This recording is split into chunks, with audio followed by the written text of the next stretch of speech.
Welcome aboard, everyone, and welcome back to the sunny island of St. Maarten.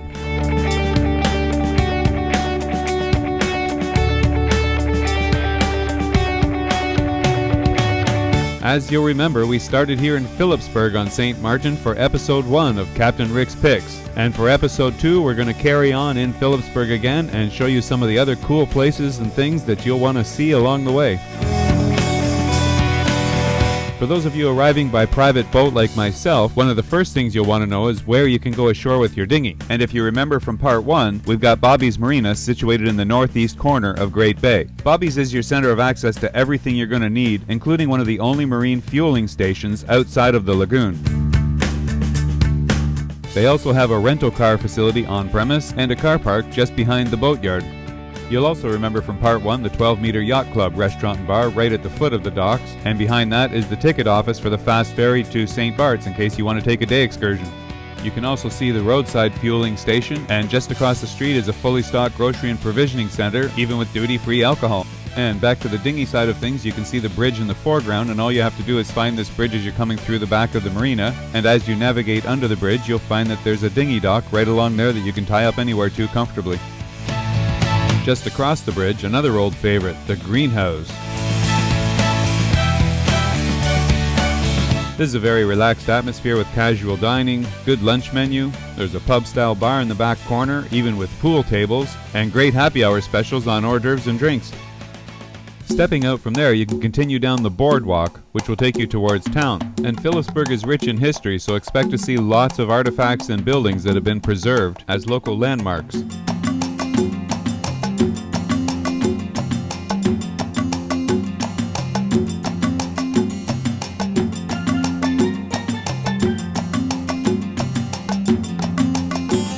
And as you make your way down this section of the boardwalk, you'll find all kinds of little shops, boutiques, cafes, souvenirs to bring back to family and friends, and maybe pick yourself up a new bikini before you make your way to the beach.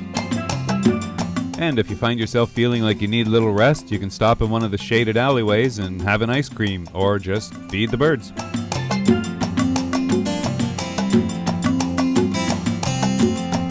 But of course, the main thing you're going to want to see when in Philipsburg is the beach. I mean, who doesn't absolutely love a great beach?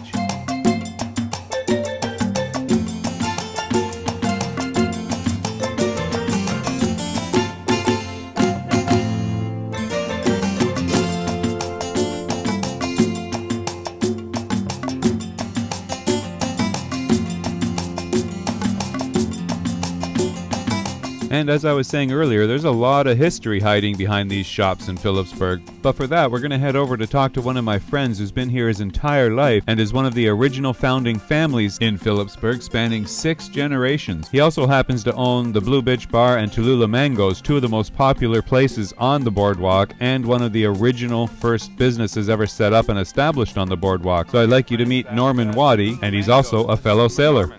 Norman, how you doing, sir? All right, hi Rick. Welcome to Philipsburg. Thank you, sir. Thank you for having me on your show. Oh, no problem.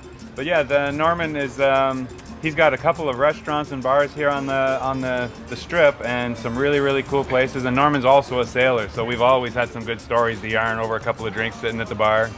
I wish I was as good a sailor as you, but because I don't get a lot of time to sail. But your stories on sophisticated ladies sounds great. I envy you. But you got a great boat. Tell me about that. It's a 39-foot landfall built in Formosa, Taiwan. In the 70s, it was sort of a Choi Lee clone. It's a double-ender, 39-foot cutaway. I get around a bit, but the furthest I've been is from here to the Virgin Islands with my family. Someday I'll maybe sail down island and really get to enjoy the boat. I mean, your whole life history is right here in Philipsburg, basically, or? Yeah, it's this site here. This site used to be the site of the hospital. Okay. So I was literally born, I think, right around over there where the maternity ward was. And I went to school across the street where the school was, called St. Joseph's School. So right here, like where the pharmacy is? Yeah, right where the pharmacy, that's where I probably was born. And across the street, St. Rose, next to the boutique, that's where I went to school. And then I heard on Back Street, I went to school there too. But we're 6 generations on the island. I grew up in Philipsburg. This here was my playground. Front Street has changed dramatically. With the onset of the cruise industry, the focus had to be on how to manage the flow of people. That's also the other functionality of the boardwalk, is to relieve some of the pressure on Front Street, have it on the boardwalk. But a lot of buildings have changed from when I was there, but still, surprisingly, there are quite a few that are original. My family owns property in Philipsburg, and we don't have any law that tells us, but we, as a rule, do not change the original face of Philipsburg. So you were raised in that house, now there's a jewelry store there? Yeah. But the house is still the same? Yeah, man. It's really? especially the house in the alley itself there, in the courthouse alley, on the eastern end of the courthouse. Yeah. That's where I grew up. That's exactly the same, because that's owned by my family.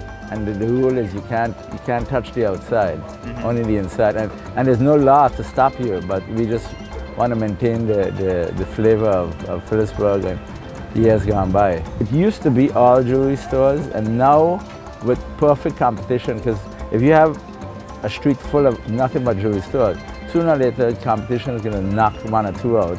Yeah. And that's what's been happening. So the better ones have survived, and now instead of being replaced by jewelry, we're starting to see some boutiques come in and brand names, and I think that's good, because now everyone used to say, Philipsburg, all it is jewelry. Now you have two really good electronics places and some good boutiques, name brand boutiques, and some good jewelry stores.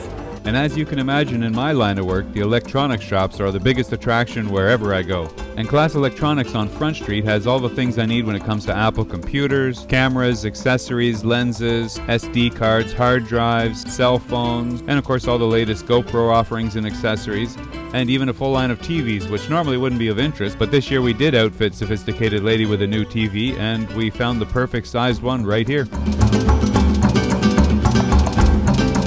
And right at the back of Philipsburg on Pondville Road, you'll find the largest electronics center on the island, Blue Point Computers. Now, of course, they have a full array of pretty much any kind of computer you could possibly be looking for, in addition to being an Apple authorized reseller also. All the latest cell phone options are available, as well as computer peripherals, stereo systems, a full line of televisions, and even an office supplies section, one of the largest selections of print cartridges you find on the island, and even a housewares section. And in the event you're having any computer problems, they've even got an in-house service department. Heading back through town, there's one other computer shop deserves mention, and that's the brand new iStore. Situated on Front Street and just around the corner from the Greenhouse restaurant, the iStore carries all the Apple products you'd be accustomed to, and along with all the accessories to go with them.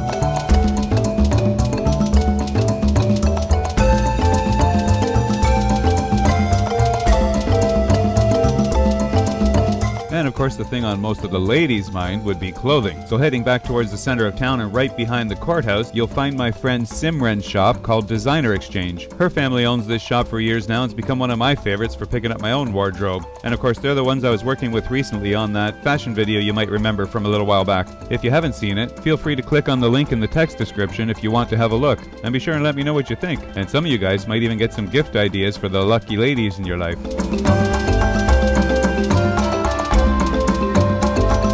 And I'm sure after all this time shopping and swimming at the beach, the next thing on your mind's gotta be food and a cold drink. Well, there's no shortage of places in Philipsburg, that's for sure. As for my favorites, well, I've already introduced you to the 12 meter and the greenhouse, so next on the list would definitely be Tallulah Mangoes. The menu is varied from North American to local options, and all at very reasonable prices. And one thing you can always find at Tallulah Mangoes is live entertainment. During the day they have live singers playing, and even into the evening some nights. So just be sure and check their schedule if you want to find some nighttime entertainment in Philipsburg.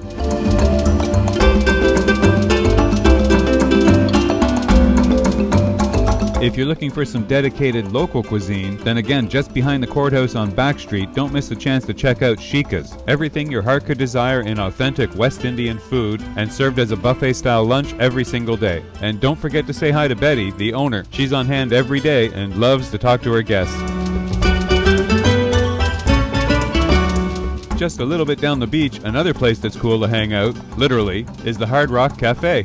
With a North American menu and great drink specials, it's also a great place we like to hang out and cool off in the air conditioning when we're feeling the heat.